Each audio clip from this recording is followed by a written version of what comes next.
If you woke up tomorrow and the past had changed, how would you know? Not the present, not some distant future, but the stories you grew up with, the names, the heroes, the dates etched into your school books, the monuments in your town square, all quietly rewritten, not in some loud, dramatic way. No burning libraries, no coups, just altered subtly, surgically, like someone had taken a scalpel to your collective memory.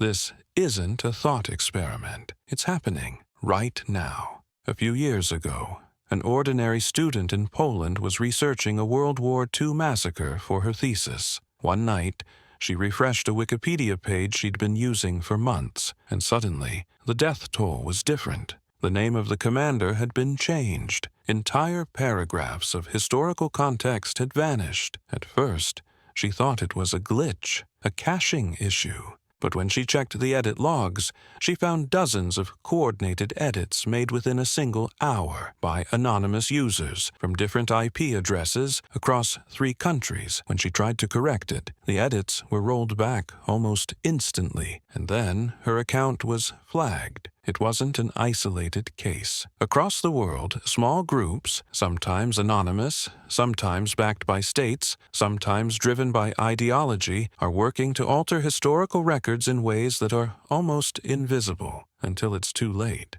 For centuries, history has been rewritten by conquerors, kings, and victors. But today, it's being rewritten by something else entirely, a new kind of movement, hidden in forums, group chats, and edit histories, an underground network with a single unnerving mission: to rewrite the past, one line at a time. And the strangest part, most people will never notice it's happening. The underground movement to rewrite history.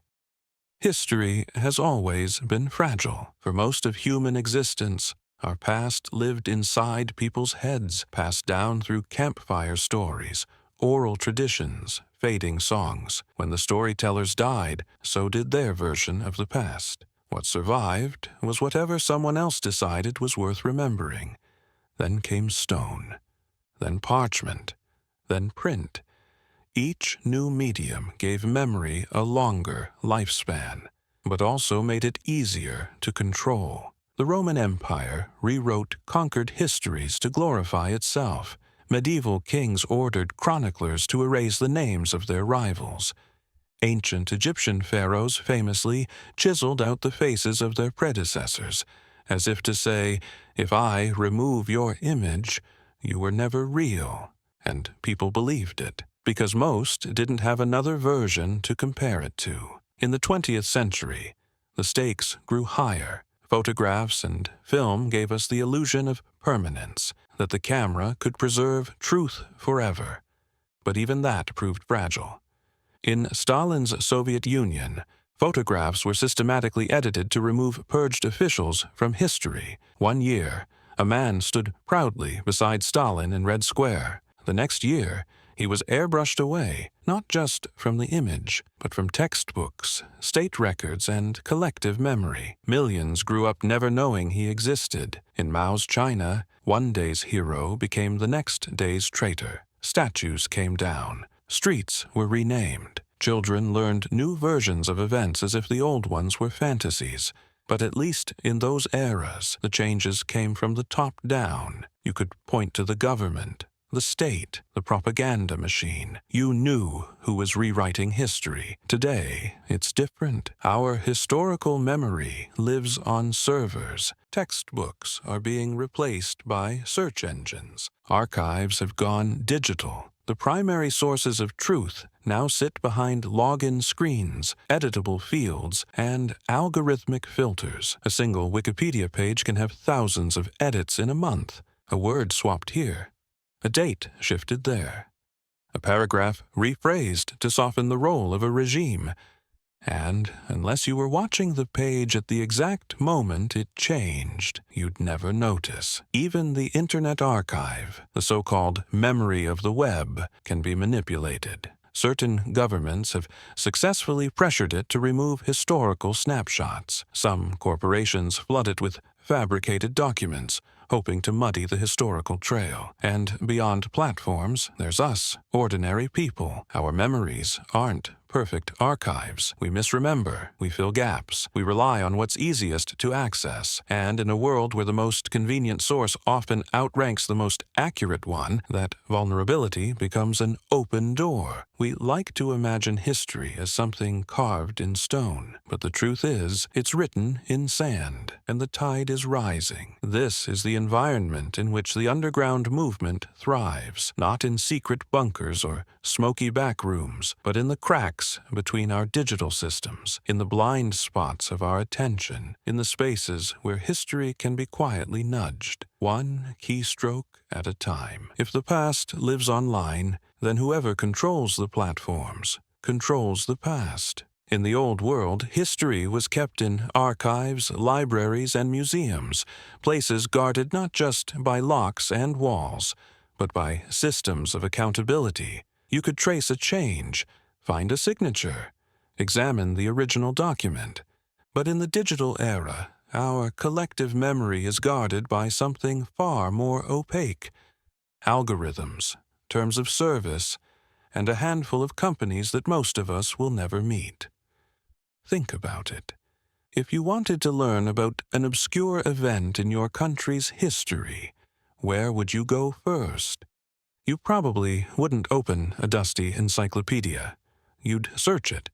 You'd click the top result. Maybe a Wikipedia article. Maybe a blog post that looks official enough. Maybe a cached PDF. In that moment, your understanding of history depends entirely on what the platform decides to show you. Take Wikipedia, often hailed as humanity's greatest collaborative knowledge project. It's free, open, crowdsourced, a miracle of collective effort.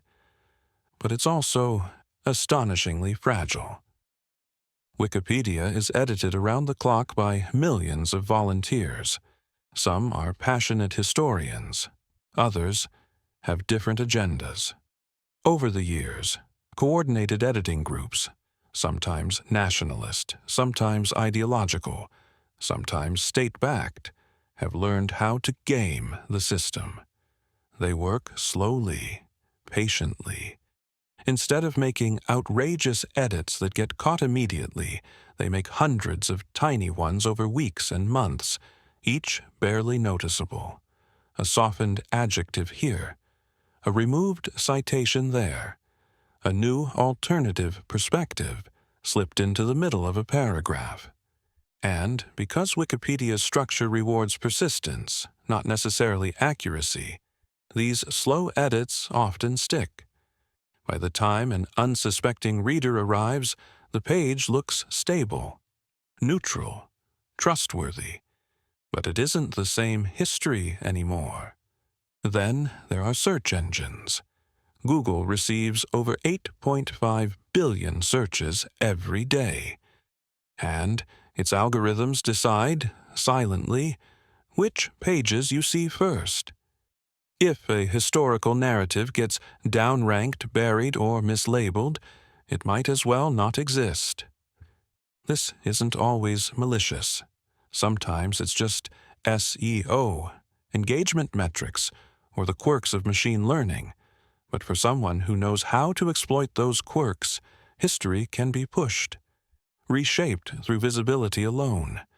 In 2019, researchers noticed something strange. A set of revisionist history websites about a specific 20th century atrocity had suddenly climbed to the top of search rankings in several languages. No major news had broken. No algorithm update. It turned out to be a coordinated campaign. Dozens of sites, cross-linked and keyword-optimized, were flooding the index. Within weeks, legitimate academic sources were buried under layers of glossy misinformation. Then there's the Internet Archive, often treated as the last line of defense. It's where snapshots of web pages live on, frozen in time. But even this has cracks. Certain governments have quietly requested takedowns of archived content, citing legal or security reasons. Others have flooded the archive with fabricated historical documents, counterfeit PDFs, fake press releases, forged government records. Once they're in, it's hard to tell the real from the fake without deep forensic work. Social media adds another layer. On platforms like Twitter, TikTok, and Facebook, history is fragmented into memes, threads, and viral videos. Narratives spread faster than fact-checkers can catch up. A single charismatic influencer can reframe a century-old event in 30 seconds, and millions will believe it's true. Once that seed is planted, correcting it becomes nearly impossible.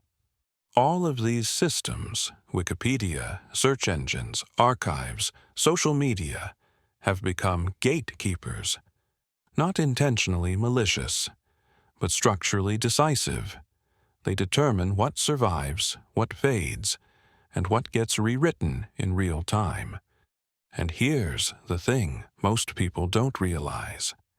Digital history doesn't decay slowly, like paper. It changes instantly, invisibly, globally.